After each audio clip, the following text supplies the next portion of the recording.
माझ्या माहितीप्रमाणे बरेचसे पालक गरीब कुटुंबातले आहेत, पालक गरीब कुटुंबातले आहेत, तरी देखील आपल्या मुलाला काहीतरी यावं, काहीतरी त्यांनी शिकावं म्हणून ते प्रयत्न करतात.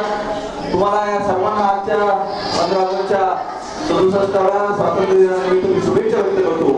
आणि आपल्या गावचे उपसरपंच आदरणीय आमचे मित्र संतोष बनसोडे यांना विनंती होतो त्यांनी या कार्यक्रमाला शुभेच्छा द्याव्या आणि त्यांनी शुभेच्छा दिल्यानंतर लगेचच कार्यक्रमाला साहिल सर सुरुवात करतील.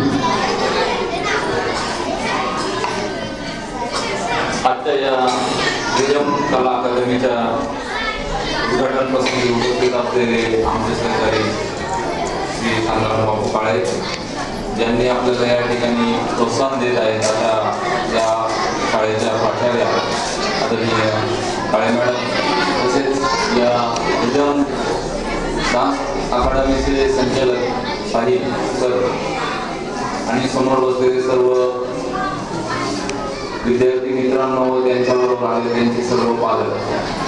खरं तर कुठल्याही मुलाला कला शिकण्यासाठी गुरु हा पाहिजे असतो आणि त्यासाठीच या ठिकाणी साहिल सरांनी या ठिकाणी ही नृत्य अकादमी काढलेली आहे. मुलांना अतिशय उत्कृष्ट असा कोरिओग्राफर या साहिल सरांमध्ये आहे आणि त्याचा पुरेपूर फायदा आपल्या या ग्रामीण भागातील या सर्व कलाकारांनी घेतला पाहिजे. मला वाटतं ही डान्स अकादमी मागच्या 1 वर्षापासून या ठिकाणी कार्यरत आहे. निश्चितच आपल्या सर्व विद्यार्थ्यांना एक चांगलं कलेसाठी व्यासपीठ निर्माण व्हावं यासाठी साहिल सरांनी मुद्दामून संगमनेरवरून या ठिकाणी येऊन या ठिकाणी अकादमीचे प्रशिक्षण देत आहे. या ठिकाणी आपल्या ग्रामीण भागातील सर्व मुले निश्चित त्यांच्या सर्व कला आहेत, गुण आहेत, परंतु ते दाखवण्यासाठी त्यांना व्यासपीठ पाहिजे असतं आणि ते व्यासपीठ ते साहिल सर या ठिकाणी उपलब्ध करून देणार आहेत. निश्चित या ठिकाणी आज तुमचा हा मला वाटतं प्रॅक्टिस म्हणजे कार्यक्रम आहे आणि त्यानंतर थोड्याच दिवसात साहिल सरांनी मला सांगितलं की हा कार्यक्रम राजूच्या बाजारपेठेमध्ये घेतला जाणार आहे आणि त्यासाठी निश्चित लागणारं जे सहकार्य आहे ते आम्ही सर्व गावातील प्रमुख व्यक्ती त्यांना निश्चित सहकार्य करू अशी मी त्यांना या ठिकाणी ग्वाही देतो आणि माझे 2 शब्द संपवतो.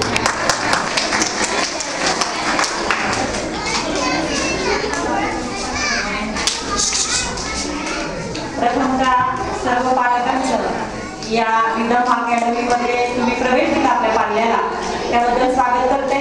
साहिल सर गेले वर्षभर इथे शनिवार रविवार संगमनेरवरनं अपडाऊन करून आपल्या पाल्यासाठी इतक्या लांब येत आहेत आणि अत्यंत कमी दरात हे आपल्या पाल्यांना हे शिक्षण देत आहेत. निश्चितच आपल्या पाल्यांचे जे कलागुण आहेत त्याला वाव देण्यासाठी ही एक चांगली संधी राजूर गावासाठी उपलब्ध झालेली आहे. आपल्या मुलांमध्ये भरपूर कलागुण आहेत, त्यापैकी नृत्य कला ही जशी साहिल सरांनी हातात घेतलेली आहे तर अनेक असे पालक आहेत की जे अजूनही या क्लासला मुलांना पाठवत नाही किंवा मुलींनी नृत्य करणं हे त्यांना मान्य नसतं. पण तुम्ही जर साहिल सरांना असं सांगितलं की गाणं कोणतं चॉईस करायचं हे पालकांवर असतं, मग पालकांनी कोणत्या गाण्याला सिलेक्शन दिलंय हे जर पालकांनी ठरवलं असेल तर निश्चितच साहिल सर त्या माध्यमातून चांगलं काम म्हणजे संस्कारातून एक चांगली पिढी आपण या देशाला देऊ शकतो. हे पालकांवरही तितकंच अवलंबून आहे. त्याचबरोबर आपल्या गावामध्ये अजून जे आहे की संगीताने असं म्हटलं की संगीताने जगातली सगळी हृदय जोडली जातात. संगीतामध्ये इतकी मोठी ताकद आहे, परंतु आज आपल्याकडे तबला किंवा इतर जे वाद्य आहेत त्याचे जे मार्गदर्शक आहेत तेही उपलब्ध नाही आहेत. आमच्या संस्थेचा असा मानस आहे की काही दिवसात असेही क्लासेस या विद्यापीठात शाळेमध्ये सुरू करावे की जेणेकरून आपल्या राजूर गावातल्या विद्यार्थ्यांना एक त्यांच्या कलागुणांना विकसित करण्यासाठी वाव मिळेल.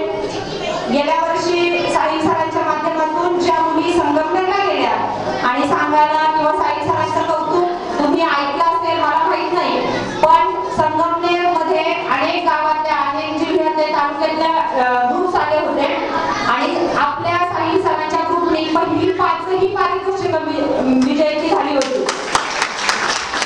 पण तिथे सगळे बक्षीस आपल्याच मुलांनी घेतल्यामुळे प्रॉब्लेम असा झाला की तिथे असं वाटलं की